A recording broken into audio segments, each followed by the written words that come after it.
Bonjour à chacune et chacun. Chaque année, je propose un cycle de cours bibliques mensuels en visioconférence le vendredi soir de 18h30 à 19h45. Ces cours sont interactifs et laissent place aux questions. Un temps est prévu à la fin de chaque séance pour les échanges. Il est possible de les suivre en direct ou de regarder les replays lorsque vous n'êtes pas disponible. Cette vidéo est une introduction générale à l'ensemble de ces cours. À qui s'adresse-t-il ? Aux personnes familières de la Bible, comme à celles qui ne la connaissent pas du tout. À toutes celles et ceux qui désirent découvrir la Bible sous l'angle de la foi, ou simplement mieux connaître ce texte qui a profondément marqué notre histoire. Le but de ces cours est de vous donner des clés pour lire et mieux comprendre les textes bibliques et peut-être pour les lire autrement. Mon approche est narrative, c'est-à-dire qu'elle s'appuie sur les récits, elle est symbolique et existentielle. Je vais aborder un premier point, la Bible, un livre aux multiples sens. La Bible est inépuisable. Ses sens sont multiples et chacun la comprend, la reçoit selon ce qu'il est, ce qu'il vit à tel ou tel moment de son histoire. Ce n'est pas une posture de moderne comme on pourrait le croire. Les anciens en avaient tout autant conscience que nous. Je vous lis un texte de saint Éphrem, un chrétien de Syrie du IVe siècle. S'il n'y avait qu'un sens à donner aux paroles de l'Écriture, le premier interprète le trouverait et les autres auditeurs n'auraient plus le fatigant travail de la recherche ni le plaisir de la découverte. Chacun comprend selon sa capacité et il interprète comme il lui est donné. Selon le judaïsme, chaque verset biblique a 70 significations différentes. Cela veut dire que c'est infini. 7, c'est le chiffre de la perfection. Cette richesse de signification vient d'abord du texte lui-même, qui a été mis par écrit en hébreu. Selon nos critères modernes, l'hébreu peut sembler imprécis, mais il est en réalité une langue dense, poétique et ouverte, qui suggère plusieurs sens à partir d'une même racine. Voyons cela. L'hébreu est polysémique. Dans le texte biblique hébreu, nous avons les racines des mots, les voyelles ne sont pas données. Or, une racine peut avoir des sens totalement différents. On ne peut pas dire voilà le sens comme s'il n'y en avait qu'un et qu'il serait définitif. C'est le contexte qui va indiquer dans quel sens comprendre le terme, et parfois plusieurs sens sont possibles, et c'est là que le texte devient le plus fécond. Je vais vous donner 2 exemples. D'abord, la racine bet resh kaf. En hébreu, barar veut dire bénir, et berer signifie genou. Pour nous, bénédiction et genou n'ont rien à voir. Mais dans l'esprit biblique, les deux sont liés. Bénir, c'est plier le genou, s'incliner devant la source de vie. La bénédiction n'est pas une formule magique, c'est une attitude du corps et du cœur qui reconnaît que tout est don. On pourrait dire à partir de l'hébreu que bénir, c'est plier le genou intérieurement, reconnaître que la vie vient d'au-delà de soi. Je vais maintenant explorer rapidement une autre racine, shin, mem, resh. Cette racine signifie garder, mais selon le contexte, elle peut vouloir dire garder un troupeau, veiller sur une personne, ou encore observer les commandements. Pour nous, ce sont des idées différentes. En hébreu, elles appartiennent pourtant à une même famille de sens. Garder, c'est prendre soin de ce qui nous est confié. Observer les commandements de Dieu n'est donc pas d'abord obéir à une règle, c'est veiller sur une parole comme on veille sur un trésor. Dans bien des cas, au moment de traduire, il faut faire un choix. Dans mes traductions du texte biblique, je fais parfois le choix de laisser dans le texte 2 sens possibles d'un terme pour que vous ayez accès à la polyphonie du mot. Je vais vous donner à présent quelques principes de lecture. Lire un passage biblique, ce n'est pas l'isoler pour en tirer une vérité toute faite. La Bible ne se lit pas comme un manuel de morale, ni comme un traité dogmatique. C'est un texte vivant, traversé de tensions, de reprises, d'échos, et qui fait partie d'une culture. Pour entrer dans sa dynamique, voici des principes de lecture qui me semblent essentiels. Premier principe, l'attention à l'hébreu. La grammaire est différente de la grammaire française. Elle témoigne d'une autre manière de se situer dans le monde, dans le temps, dans la relation à soi, aux autres, à Dieu. On ne va pas faire de l'hébreu ensemble, mais je vous donne juste quelques clés pour illustrer les différences entre français et hébreu. Par exemple, en hébreu, le verbe avoir n'existe pas. Par exemple, pour dire David a une maison, c'est-à-dire possède une maison, l'hébreu dira les David baït, mot à mot, a David une maison. Il n'y a pas de verbe avoir, mais une relation exprimée. Ce n'est pas la possession qui est centrale, mais le lien. Autre différence, il n'y a pas de temps grammatical au sens où nous l'entendons en français. Pas de passé, présent, futur marqué comme tel. Seul le contexte permet de dire si l'action est passée, présente ou à venir. Cela veut dire que le temps dans la Bible n'est jamais linéaire, figé, il est à interpréter. Un deuxième principe, un passage biblique doit être étudié en lui-même, mais il ne prend tout son sens qu'en dialogue avec l'ensemble des Écritures. Sinon, on risque de durcir, voire de déformer le texte. Un exemple, le fameux passage où Dieu demande à Abraham de lui sacrifier son fils Isaac, dans le livre de la Genèse au chapitre 22. Du moins, est-ce ainsi qu'Abraham semble comprendre la parole reçue. Pourtant, d'autres passages bibliques disent « Le Seigneur demande-t-il des holocaustes, des milliers de béliers ? Ce que le Seigneur réclame de toi, rien d'autre que pratiquer la justice, aimer la miséricorde. » C'est le livre de Michée, chapitre 6. Ou bien « C'est la fidélité que je désire, non le sacrifice. » Osée, chapitre 6. Donc, on peut se poser la question, est-ce une évolution dans la perception de Dieu, ou bien Abraham aurait-il mal interprété la parole reçue ? Un autre exemple de l'évangile très célèbre, qui est même entré dans la culture populaire, l'invitation de Jésus à tendre l'autre joue. On trouve ce passage en Matthieu 5, 39. Pourtant, Jésus lui-même ne l'a pas fait. Je vous lis, lors de son procès chez le grand prêtre, un garde le gifle. Jésus répond, « Si j'ai mal parlé, témoigne du mal, mais si j'ai bien parlé, pourquoi me frappes-tu » C'est l'évangile de Jean au chapitre 18. Alors quoi ? Jésus ne fait-il pas ce qu'il dit ? Ou bien son enseignement n'est-il peut-être pas à prendre au pied de la lettre ? Je vous laisse y réfléchir.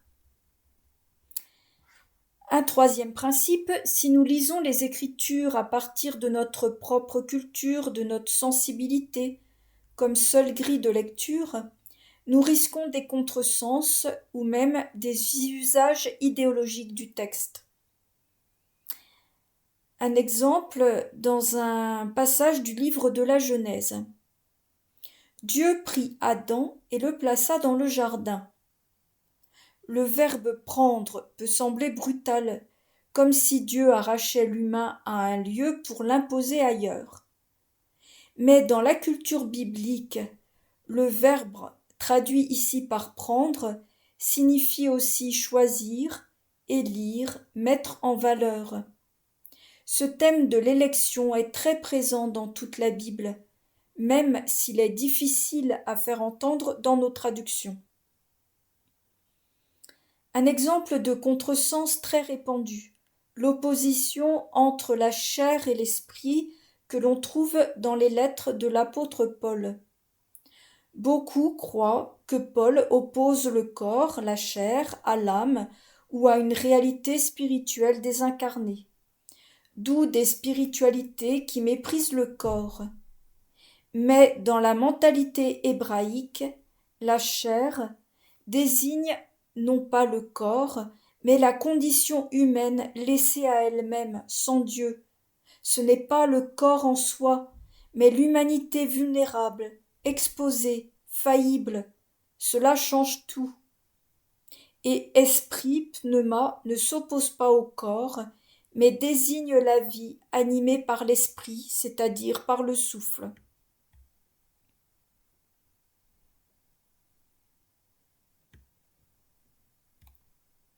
Un dernier exemple, le verset de l'Évangile, Matthieu 10, 34. Ne croyez pas que je sois venu apporter la paix sur la terre. Je ne suis pas venu apporter la paix, mais l'épée. Ce verset est parfois utilisé par des groupes chrétiens extrémistes pour justifier la violence religieuse. On entend ce type de discours violent par exemple aux États-Unis. Le mot grec makaira, traduit par épée, ne désigne pas uniquement une arme de guerre. Il peut également désigner le couteau utilisé pour les sacrifices. Cette polysémie éclaire autrement le verset. L'image est celle d'une séparation intérieure, plutôt que d'un appel à la violence. On pourrait dire avec un mot qui n'existe pas en français, un appel à une diffusion, une séparation intérieure, une rupture avec ce qui empêche de vivre en vérité. La Bible est donc, dans sa lettre même, antidogmatique. Elle peut dire une chose et une autre. Dans ces cours, nous n'allons pas l'explorer en cherchant à travers elle la vérité au sens d'une vérité dogmatique, doctrinale. Nous n'allons pas chercher le sens de tel ou tel passage, mais nous allons chercher à faire sens. Et la Bible, comme tous les grands textes appelés sacrés de l'humanité, fait sens. C'est pourquoi elle peut rejoindre autant des personnes croyantes que non croyantes ou en recherche.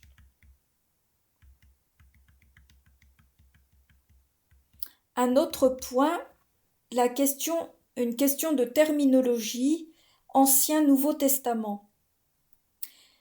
Pour les personnes qui sont chrétiennes, vous êtes habitués à entendre parler de l'Ancien et du Nouveau Testament.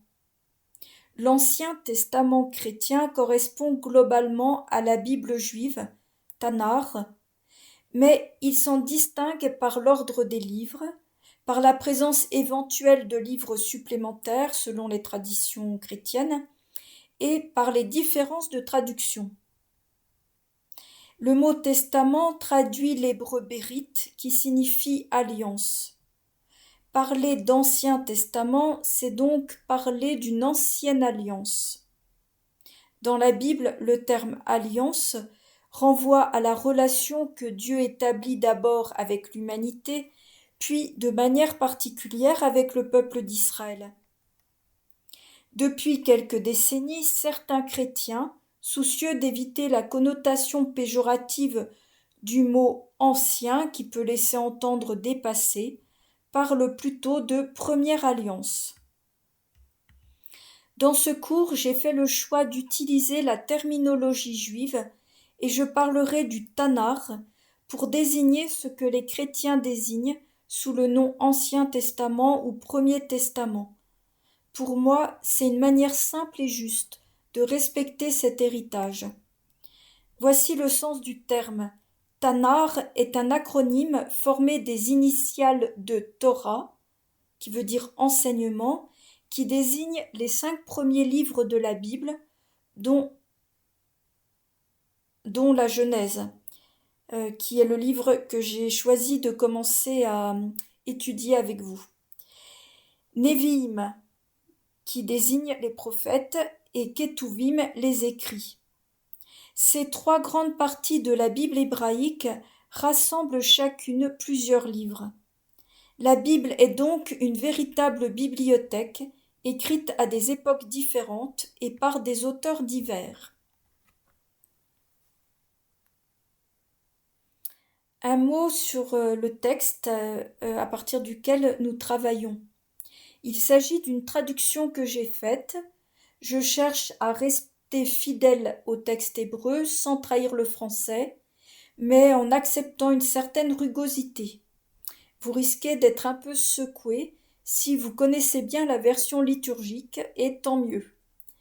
Les traductions liturgiques ou les traductions des Bibles classiques comme la Bible de Jérusalem, la Tob, Second, sont des traductions lisses qui traduisent l'hébreu dans un français élégant. Ces traductions ont leur fonction propre. Elles portent la prière, la proclamation, la beauté d'un langage fluide. Mais ici, dans ce cours, nous allons écouter un texte un peu plus brut. L'hébreu est une langue très charnelle, concrète, non abstraite. J'ai tenté de garder cet aspect. En collant au plus près de l'hébreu, le texte que vous aurez sous les yeux comporte, du point de vue du français, des fautes. Ne sursautez pas, c'est totalement assumé. Par exemple, je respecte l'emploi du singulier ou du pluriel de l'hébreu qui est différent du français. Je vous cite un verset en Genèse chapitre 5 verset 4. Adam vivant, après avoir fait enfanter Cheth 800 années, fait enfanter fils et filles. Année est ici au singulier.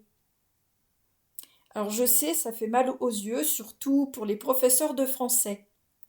Mais dans cet exemple, l'hébreu indique un bloc d'années qui forme un tout, une période très longue.